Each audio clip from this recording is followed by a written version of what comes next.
Hello दोस्तों, नमस्कार दोस्तों। इतिहास के ऑब्जेक्टिव टाइप क्वेश्चन में आप सभी का स्वागत है। इसमें हम टॉपिक वाइज पढ़ा रहे हैं, जिसमें हमने अध्याय 20 तक के टॉपिक पर चर्चा की है और पढ़ाया है। वह वीडियो हमारी प्लेलिस्ट में उपलब्ध है, आप जा कर के देख सकते हैं। आज का अध्याय 21 है, इसमें हम तुगलक वंश पर विस्तृत रूप से चर्चा करेंगे और सारे क्वेश्चनों को सॉल्व करेंगे। तो चलिए शुरू करते हैं। दिल्ली सल्तनत के किस वंश ने सबसे कम समय तक शासन किया?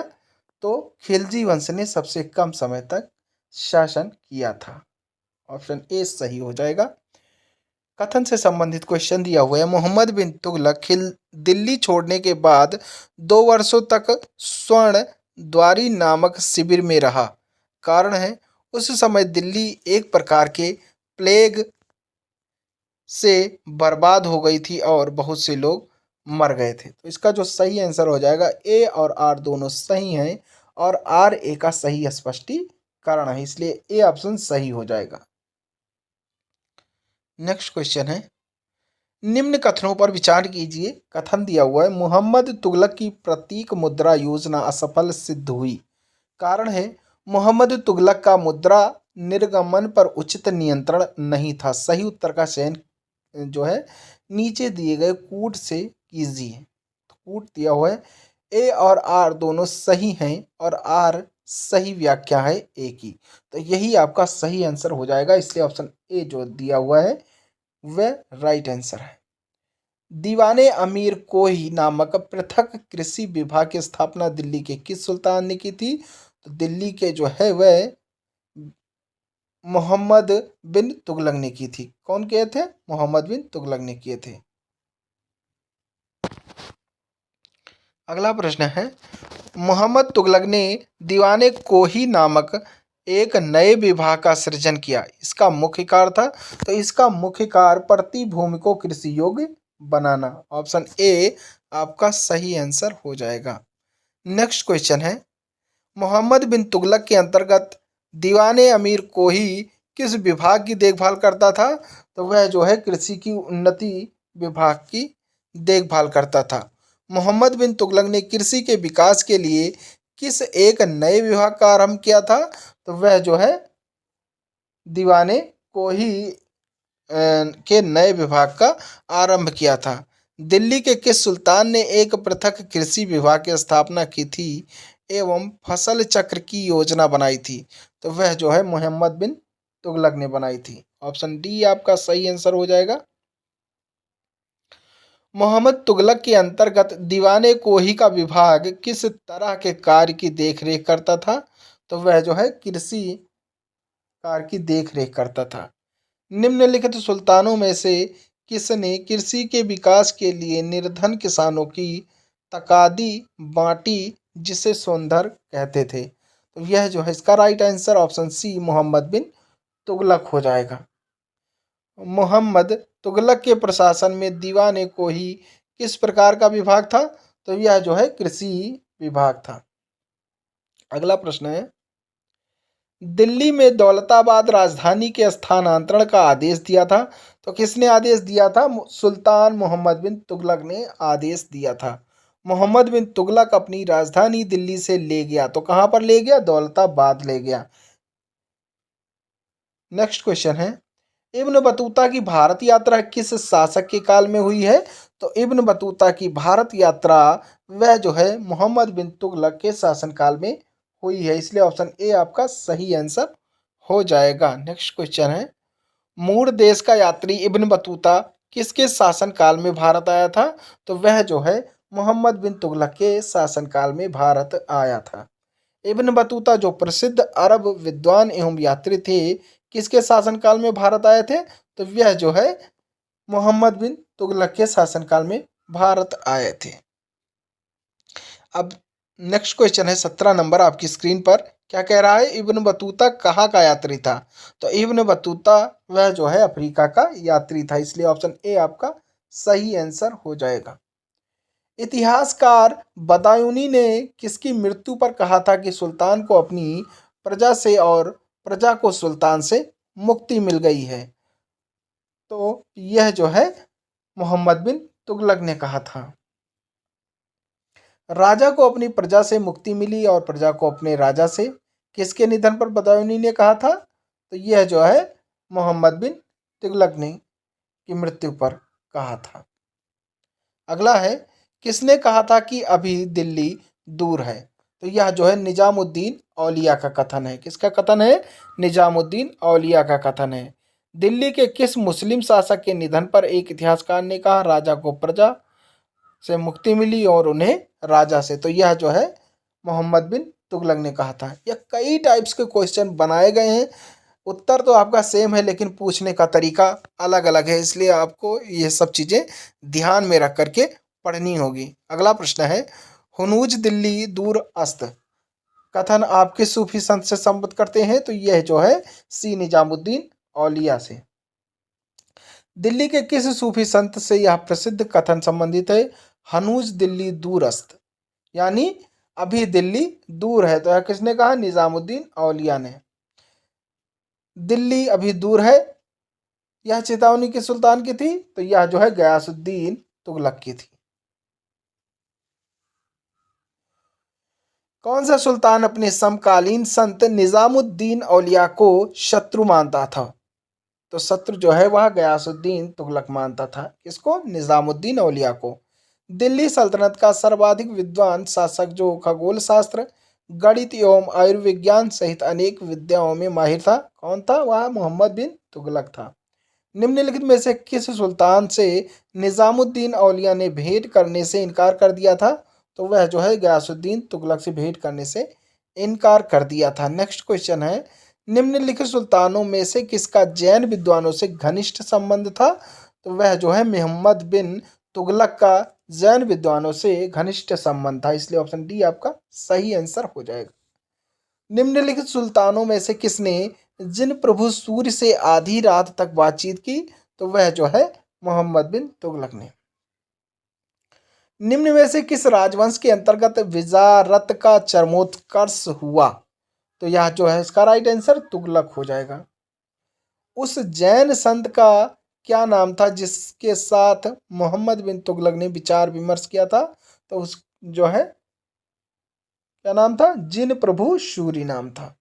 निम्नलिखित में से दिल्ली का कौन पहला सुल्तान था जिसने होली के उत्सव में भाग लिया? तो वह जो है ऑप्शन सी मोहम्मद बिन तुगलक आपका सही आंसर हो जाएगा। किस राजवंश के अंतर्गत विजारत का सर्वाधिक विकास हुआ? तो ऑप्शन सी तुगलक वंश आपका सही आंसर हो जाएगा। होली त्योहार के सार्वजनिक उत्सव में भाग लेने वाला प्रथम दिल्ली का सुल्तान कौन था? तो वह जो है मोहम्मद बिन तुगलक था। मध्यकालीन भारत में किस मुस्लिम शासक ने सर्वप्रथम होली खेली थी? तो सर्वप्रथम होली मोहम्मद बिन तुगलक ने खेली थी। निम्नलिखित में से किसने सल्तनत काल में प्रचलित डाक व्यवस्था का विस्तृत विवरण दिया? तो डाक व्यवस्था का विस्तृत विवरण ऑप्शन सी इब्न बतूता ने दिया था। निम्नलिखित में से किसने सल्तनत काल में डाक व्यवस्था का विस्तृत विवरण दिया? तो जो है इब्न बतूता ने दिया था। नेक्स्ट क्वेश्चन है, इनमें से किस सुल्तान ने भारत में सर्वप्रथम सांकेतिक मुद्रा का प्रचलन किया था? तो किस सुल्तान ने किया था सांकेतिक मुद्रा का प्रचलन? मोहम्मद बिन तुगलक ने किया था। किसने किया था? मोहम्मद बिन तुगलक, इसलिए ऑप्शन बी सही आंसर हो जाएगा। नेक्स्ट क्वेश्चन है, भारत में सर्वप्रथम सांकेतिक मुद्रा यानी टोकन करेंसी का प्रचलन किया था? तो मोहम्मद बिन तुगलक ने किया था। मोहम्मद बिन तुगलक की चारों योजनाओं पर विचार कीजिए। तो चारों योजना इस प्रकार हैं, राजधानी परिवर्तन, दोआब में राजस्व वृद्धि, खुरासन अभियान, सांकेतिक मुद्रा योजनाओं का सही कालानुक्रम नीचे दिया गया है, तो उसके माध्यम से देखना है। तो इसका जो आंसर हो जाएगा ऑप्शन डी यानी 2 1 4 3। अमीर साधो की नियुक्ति करने वाला प्रथम सुल्तान कौन था? तो अमीर साधो की नियुक्ति करने वाला प्रथम सुल्तान ऑप्शन सी मोहम्मद बिन तुगलक था। किसने कहा था मेरा साम्राज्य रूढ़ हो गया है और यह किसी उपचार से ठीक नहीं होता? वैद्य सरदर्द ठीक करता है और तदुपरांत बुखार हो जाता है, वह बुखार ठीक करने की कोशिश करता है तो कुछ और हो जाता है। तो यह जो है मोहम्मद बिन तुगलक ने कहा था। किसने कहा था? मोहम्मद बिन तुगलक ने कहा था कि एक बीमारी सही करो तो दूसरी स्टार्ट हो जाती है और दूसरी सही करो तो तीसरी स्टार्ट हो जाती है। नेक्स्ट क्वेश्चन है, निम्नलिखित सुल्तानों में से किसने बहराइच में सैयद सालार मसूद गाजी की दरगाह की यात्रा की थी? तो सैयद सलार मसूद गाजी की दरगाह की यात्रा ऑप्शन बी मोहम्मद बिन तुगलक ने की थी। मोहम्मद बिन तुगलक के समय किसे चीन का राजदूत नियुक्त किया गया था? तो चीन का राजदूत इब्न बतूता को नियुक्त किया गया था। अगला प्रश्न है, वह दिल्ली सुल्तान जिसके यहाँ चीन के मंगोल सम्राट का एक शिष्टमंडल कुछ बौद्ध मंदिरों को देखने की अनुमति के लिए आया था, कौन था? वह जो है ऑप्शन बी मोहम्मद बिन तुगलक था। निम्नलिखित सुल्तानों में से किस एक ने सबसे दीर्घ अवधि तक शासन किया? तो दीर्घ अवधि तक शासन जो है वह मोहम्मद बिन तुगलक ने किया था। रतन नाम के हिंदू को किसके शासन काल में राजस्व अधिकारी के रूप में नियुक्त किया गया था? तो यह जो है मोहम्मद बिन तुगलक के शासन काल में राजस्व अधिकारी नियुक्त किया था गया था। किसको नियुक्त किया गया था? रतन नाम के हिंदू को। दिल्ली के किस सुल्तान ने प्रथमतः खलीफा के नाम पर खुतबा नहीं पढ़ा? तो इसका जो राइट आंसर हो जाएगा मोहम्मद बिन तुगलक हो जाएगा। दिल्ली के किस सुल्तान ने अलाई अमीरों को ख्वाजा ताश या शाह दास माना था? तो यह जो है मोहम्मद बिन तुगलक को। इनमें से किस सुल्तान ने देवगिरी का नाम कुबुतुल इस्लाम रखा? तो इसका जो राइट आंसर हो जाएगा अलाउद्दीन खिलजी हो जाएगा। किस सुल्तान के शासनकाल में दिल्ली सल्तनत का क्षेत्र सर्वाधिक विस्तृत था? तो दिल्ली सल्तनत का क्षेत्र सर्वाधिक विस्तृत था जो है मोहम्मद तुगलक के शासनकाल में। किसके शासनकाल में? मोहम्मद तुगलक के शासनकाल में। दिल्ली के किस सुल्तान ने यह नियम बनाया कि किसी एक वर्ष में भू राजस्व 1/10 या 1/11 से अधिक की वृद्धि नहीं की जाएगी? तो यह जो है गयासुद्दीन तुगलक ने नियम बनाया था। निम्नलिखित में से कौन सा सुल्तान राजस्व निर्धारण हेतु भूमि मापन से संबंध नहीं था? तो वह जो है गयासुद्दीन तुगलक भूमि मापन से संबंधित नहीं था। नेक्स्ट क्वेश्चन है, किस सुल्तान द्वारा खलीसा क्षेत्रों में भूमि की नपाई के स्थान पर बटाई प्रथा को जारी किया गया? तो यह जो है गयासुद्दीन तुगलक के शासनकाल में। दिल्ली का वह कौन सा सुल्तान था जिसने भूमि की नाप की आज्ञा निरस्त करके उसके स्थान पर गल्ला बटाई को अपनाया? तो वह जो है गयासुद्दीन तुगलक था, जिन्होंने भूमि की नाप की आज्ञा निरस्त कर दी थी और उसके स्थान पर गल्ला बटाई को अपनाया था। दिल्ली का जो सुल्तान भारत में नहरों के सबसे बड़े जाल का निर्माण करने के लिए प्रसिद्ध है वह है? तो वह जो है फिरोज शाह तुगलक है। कौन है? फिरोज शाह तुगलक हो जाएगा। गाजी मलिक किस वंश का शासक था? तो गाजी मलिक वह जो है तुगलक वंश का शासक था यानी संस्थापक था। निम्नलिखित में से कौन दासों का शौकीन था? दासों के शौकीन फिरोज शाह तुगलक थे। राज्य के खर्च पर हज की व्यवस्था करने वाला पहला भारतीय शासक था? तो पहले भारतीय शासक फिरोज शाह तुगलक हुआ करते थे। दिल्ली का सुल्तान जो दान दक्षिणा के बारे में काफ़ी ध्यान रखता था और उसके लिए एक विभाग दीवान खैरात स्थापित किया था, वह कौन थे? वह फिरोज तुगलक थे, जिन्होंने दीवान खैरात स्थापित किया था। निम्नलिखित में से किस सुल्तान के दरबार में सबसे अधिक गुलाम थे? तो सबसे अधिक गुलाम जो है वह फिरोज शाह सुल्तान के दरबार में थे। निम्नलिखित में से किस एक दिल्ली के सुल्तान ने एक रोजगार कार्यालय, एक दीवान खैरात तथा दारुल सफ़ा की स्थापना की थी? तो दारुल सफ़ा तथा दीवान खैरात जो है वह फिरोज तुगलक ने की थी। किसने की थी? फिरोज तुगलक ने की थी। नेक्स्ट क्वेश्चन है, निम्नलिखित में से कौन फिरोज तुगलक द्वारा स्थापित नहीं है? तो फिरोज तुगलक द्वारा स्थापित नहीं है जो है दीवान मुस्तखराज। बाकी दीवान खैरात, दीवान बंदगान और दारुल सफ़ा इन सब की स्थापना फिरोज शाह तुगलक द्वारा की गई थी। सर्व का लगाया सर्व कर लगाया जाता है। तो सर्व कर जो है वह किस पर लगाया जाता है? सिंचाई पर लगाया जाता है। ऑप्शन बी आपका सही आंसर हो जाएगा। फिरोज तुगलक द्वारा स्थापित दार उल सफा क्या था? तो दारुल सफा जो है वह एक खैराती अस्पताल था, ए फ्री हॉस्पिटल, जहां पर निःशुल्क जो है चिकित्सा की जाती थी। सल्तनत काल के किस सुल्तान ने सर्वप्रथम सिंचाई कर लेना प्रारंभ किया? तो वह जो है फिरोज तुगलक के शासनकाल में सर्वप्रथम सिंचाई कर लेना प्रारंभ किया गया था। निम्नलिखित में से कौन सिंचाई कर लगाने वाला दिल्ली का प्रथम सुल्तान था? तो सिंचाई कर लगाने वाला दिल्ली का प्रथम सुल्तान वह जो है फिरोज शाह तुगलक था। कौन था? फिरोज शाह तुगलक था। वह सुल्तान जिसने प्रथम बार हिंदू धर्म ग्रंथों का फारसी भाषा में अनुवाद कराने का कार्य प्रारंभ किया था। तो वह जो है ऑप्शन डी फिरोज शाह तुगलक हो जाएगा। हक ए सर्व अथवा सिंचाई कर लगाने वाला दिल्ली का प्रथम सुल्तान कौन था? तो फिरोज तुगलक था। जौनपुर शहर की स्थापना किसने की थी? तो जौनपुर शहर की स्थापना फिरोज शाह तुगलक ने की थी। किसने की थी? फिरोज शाह तुगलक ने की थी। नेक्स्ट क्वेश्चन है, दिल्ली के किस सुल्तान ने इस उद्देश्य से एक अनुवाद विभाग की स्थापना की कि उससे दोनों संप्रदायों के लोगों में एक दूसरे के विचारों की समझ बेहतर हो सके? तो वह जो है फिरोज तुगलक ने की थी। किसने की थी? फिरोज तुगलक ने की थी। नेक्स्ट क्वेश्चन है, दिल्ली के किस सुल्तान ने ब्राह्मणों पर जजिया कर आरोपित किया था? तो जजिया कर फिरोज तुगलक ने किया था। जौनपुर की स्थापना, तो जौनपुर की स्थापना फिरोज शाह तुगलक। टोपरा तथा मेरठ से दो अशोक स्तंभ दिल्ली कौन लाया था? तो टोपरा तथा मेरठ से दो जो है अशोक स्तंभ दिल्ली में जो है फिरोज शाह तुगलक ने लाया था। दिल्ली के किस सुल्तान ने ब्राह्मणों पर जजिया कर लगाया? तो ब्राह्मणों पर जजिया कर फिरोज शाह तुगलक ने लगाया। इनमें से कौन सा सुल्तान अशोक स्तंभ को दिल्ली लाया? तो अशोक स्तंभ दिल्ली फिरोज शाह तुगलक ने लाया था। दिल्ली का कौन सा सुल्तान अशोक स्तंभ को दिल्ली लाया? तो फिरोज शाह तुगलक हो जाएगा आपका सही आंसर। निम्नलिखित सुल्तानों में से किसने अशोक के विशाल पत्थर स्तंभ को सोने का स्तंभ कहा था?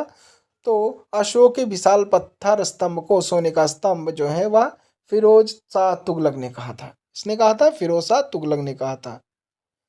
निम्न सुल्तानों में से किसे खलीफा से सैयद उस सलातीन की पदवी प्राप्त हुई थी? तो सैयद उस सलातीन की पदवी ऑप्शन डी फिरोज शाह तुगलक को प्राप्त हुई थी। बेरोजगारों के सहायतार्थ दिल्ली के निम्नलिखित सुल्तानों में से किसने रोजगार कार्यालय की स्थापना की? तो रोजगार कार्यालय की स्थापना ऑप्शन डी फिरोज शाह तुगलक ने की थी। किसने की थी? फिरोज शाह तुगलक ने। अगला प्रश्न है, निम्नलिखित सुल्तानों में से किसने शिक्षा में व्यावसायिक पाठ्यक्रम लागू किया? तो शिक्षा में व्यावसायिक पाठ्यक्रम ऑप्शन डी फिरोज शाह तुगलक ने लागू किया था। सर्वप्रथम लोक निर्माण विभाग की स्थापना की थी? तो सर्वप्रथम लोक निर्माण विभाग की स्थापना ऑप्शन डी फिरोज शाह तुगलक ने की थी। निम्नलिखित में से किस सुल्तान ने बेरोजगारों को रोजगार दिलवाया? तो बेरोजगारों को रोजगार फिरोज शाह तुगलक ने दिलवाया था। दिल्ली सल्तनत के तुगलक राजवंश का अंतिम शासक? तो तुगलक राजवंश का अंतिम शासक वह नसीरुद्दीन महमूद था। कौन था? नसीरुद्दीन महमूद था। सर्वप्रथम लोक निर्माण विभाग की स्थापना की?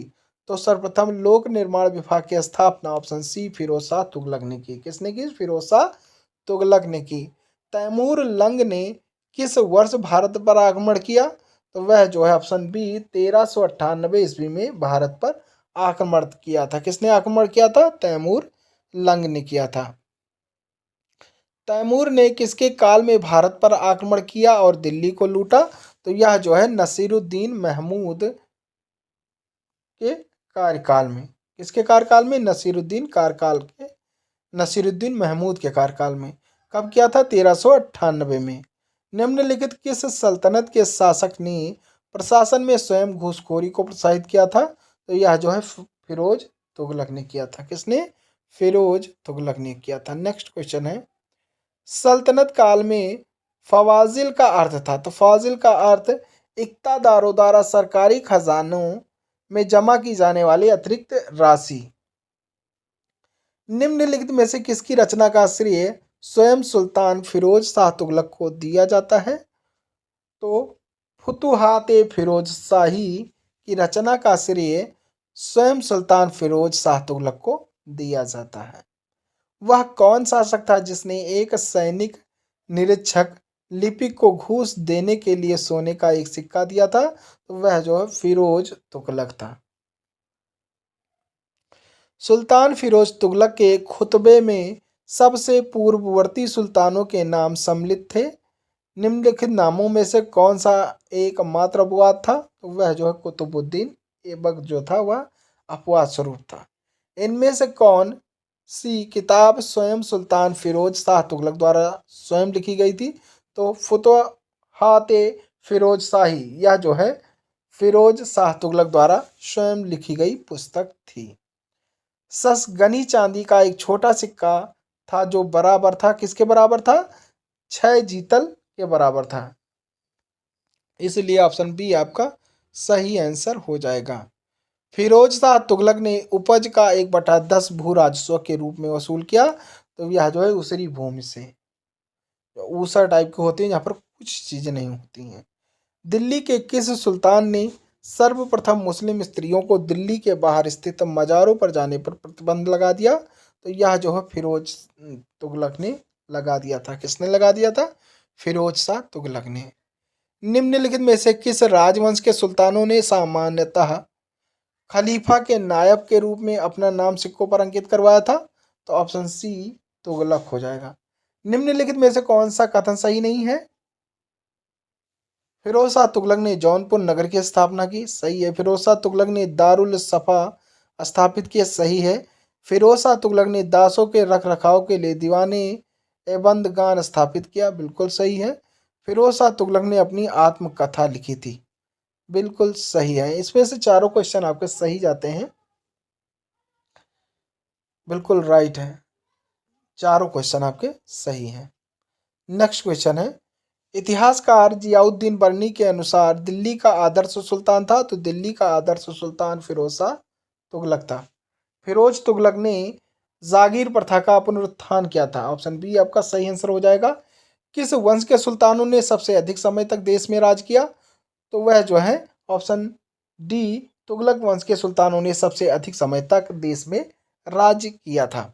नेक्स्ट क्वेश्चन है, निम्न में से कौन सा कर शरिया द्वारा स्वीकृत नहीं था? तो वह जो है विवाह कर शरिया द्वारा स्वीकृत नहीं था। निम्नलिखित में से किस सुल्तान ने फलों की गुणवत्ता सुधारने के लिए उपाय किए?